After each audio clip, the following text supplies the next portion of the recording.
So I just did ALPE De ZWIFT and I got my butt kicked by 5 minutes. Stay tuned, check this out, watch this climbing episode of me literally getting handed to by my teammate. Shout out to Nicholas, you literally Todd-ate me. I'm sure you're wondering how well this climb went, but I will warn you now that it was pretty rough. It was pretty rough. I rode with a teammate of mine. I ride for Team Hampton Roads. I'm in Virginia Beach, and we decided to do ALPE De ZWIFT on a random Tuesday, Wednesday, and today in this video we're just going to break down some of the cool things that happened, whether it be me getting beat by 5 minutes. I'm not a good climber apparently, or yeah, so we're going to get into some of the details about this climb. This is my second time doing it, so if you've done ALPE De ZWIFT, you already know what it is. It's like 3,000 feet of elevation. Stay tuned. You'll find out some personal bests, some power numbers, some speed, you know, just the total effort of the climb. So let's get into it. All right, so let's break down some stats on this climb. Number one, this was on Wednesday, May 21st, 3:17 p.m.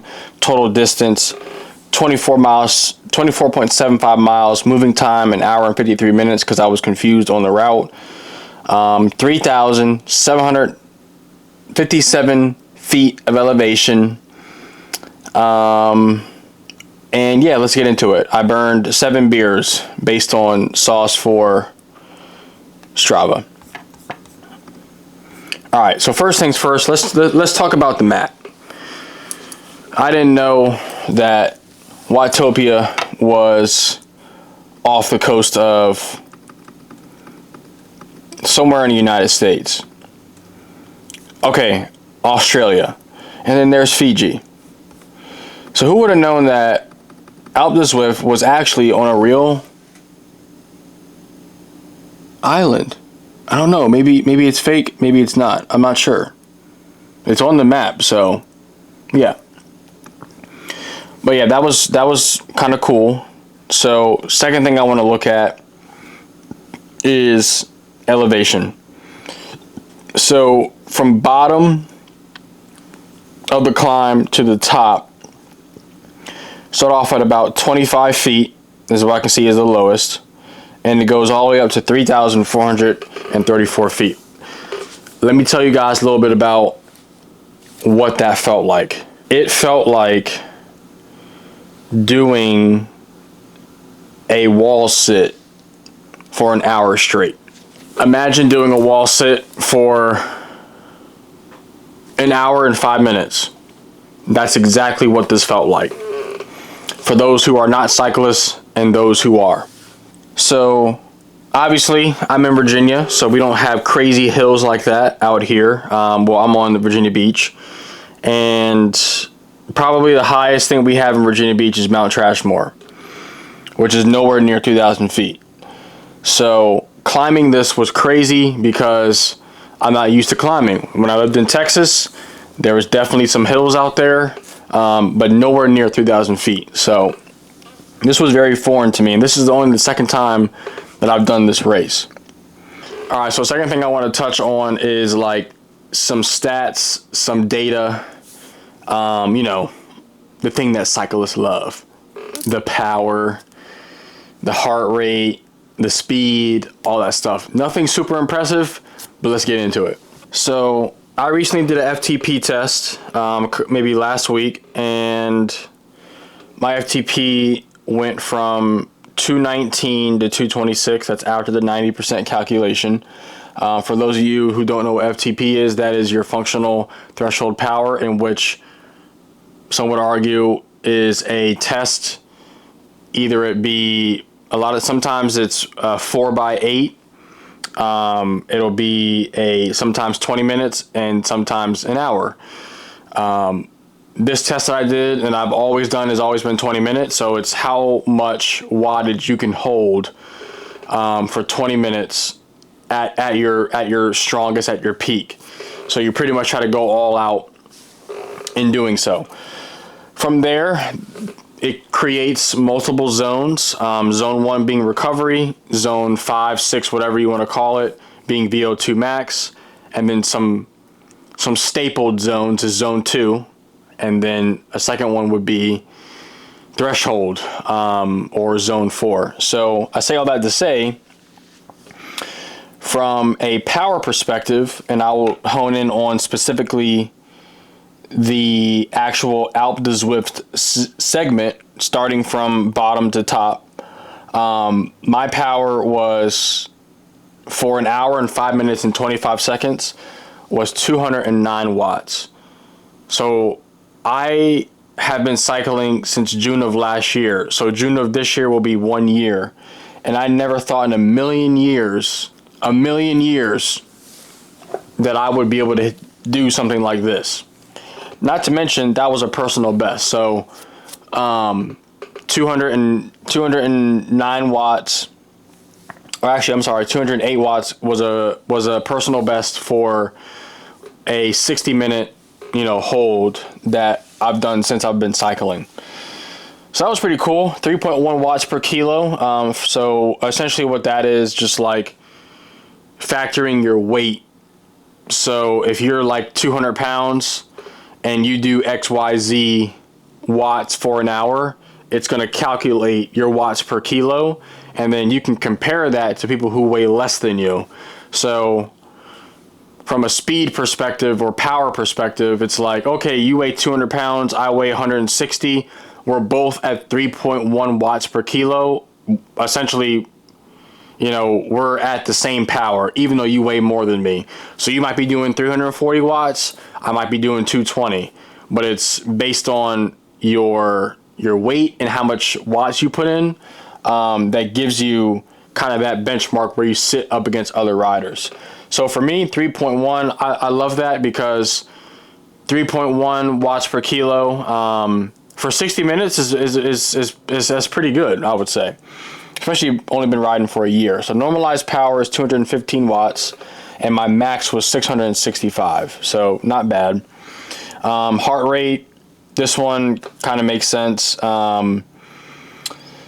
Max was 182, average was 172 beats per minute. And keep in mind, guys, that is for an hour and 5 minutes. So it's 2025. When's the last time you ran full speed and saw that your heart rate was above what it normally is on the couch? So cadence 91, max 113. This is actually really interesting, because when I first started riding, there's a fad of you should always be around 80 RPMs. That's like a huge thing. And then you hear about like low cadence training, high cadence training, or fast cadence or low cadence LCAD and FCAD training. And I didn't start doing that until I met my coach, Liam Flanagan.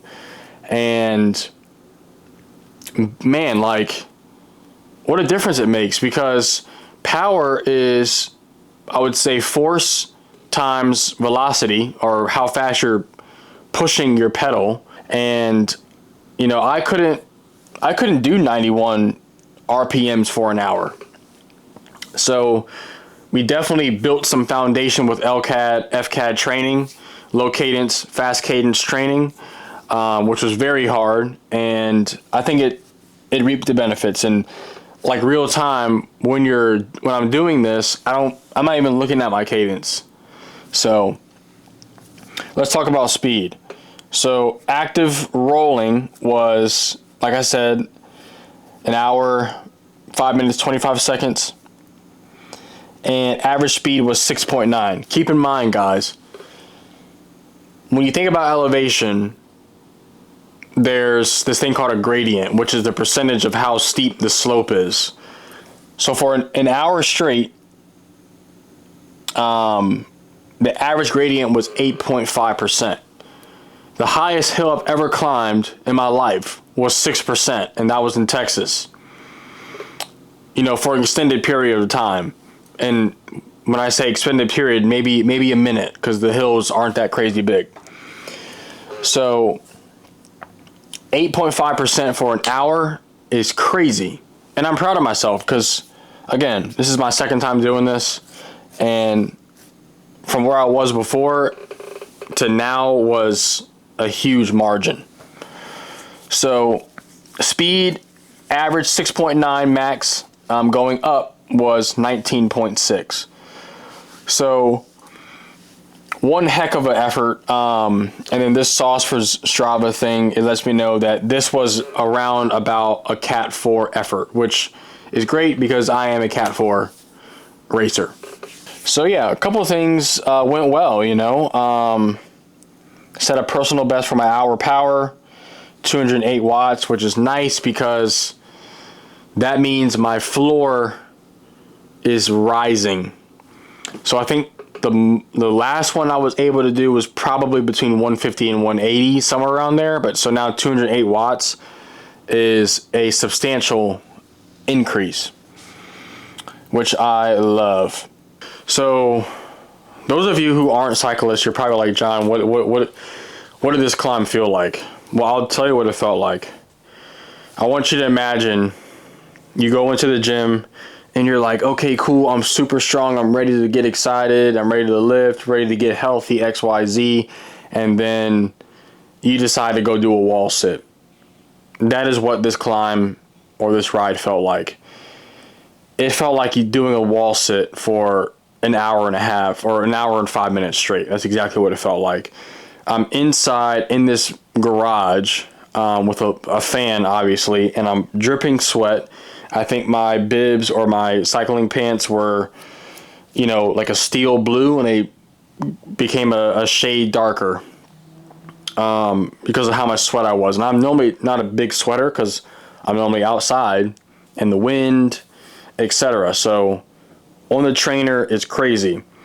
And this is my first time having a trainer, so I don't plan on using it unless I physically cannot get on the bike, which would be inclement weather, or I'm traveling somewhere that, you know, I don't know the roads to. So I did ride with a friend. His name's Nicholas. He absolutely murdered me on this climb. He beat me by 5 minutes. So that was insane. And yeah, it was overall a great experience. I plan on doing it again. I got a goal of beating my time that I did last time. So in between blocks of training that my coach gives me, Liam Flanagan, you know, hopefully I'll have a little bit more power in my legs to do a better effort. So yeah, I appreciate you guys watching this. This will be my first of many more cycling videos because I just got a new MacBook, as you can see. It is a M4 Pro chip, MacBook Pro, 1 terabyte. It's got all the bells and whistles because my previous one was really slow. So now I'll be able to render content a lot faster, whether it be Instagram, TikTok, or YouTube. So stay tuned for more cycling content. Appreciate y'all watching. Like and subscribe. If you guys want to see some more stuff from me or hear me talk or follow this journey of me trying to become a professional domestically in the United States. So yeah, talk to y'all soon.